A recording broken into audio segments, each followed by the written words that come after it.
से तो नहीं, मैं एक शायर की आंख से इस सिचुएशन को देखने की कोशिश की है मैंने।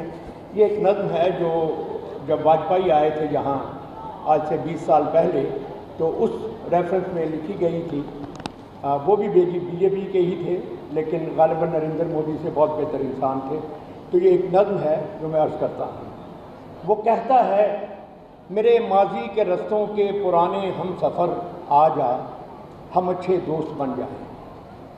भुलाकर सब गिले शिकवे हर एक रंजिश को रखकर दरगुजर के ताक में देखें। मैं कहता हूँ ये सारे खूबसूरत लफ्ज़, जज्बों से भरे जुमले, मोहब्बत आशना बातें बहुत अच्छी तो लगती हैं, मगर जो हाथ तुम मुझसे मिलाने के लिए आगे बढ़ाते हो वो लाखों बेनवा कश्मीरियों के खून से रंगी है।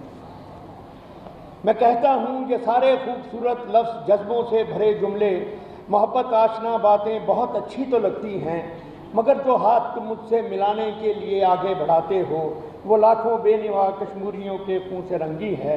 तुम्हारे पाँव के नीचे मेरे अपनों की लाशें हैं, तुम्हारे पाँव के नीचे मेरे अपनों की लाशें हैं। फ़ज़ा में औरतों की सिसकियाँ, बच्चों की चीखें हैं। दरख्तों और घरों में आग के शोले लपकते हैं।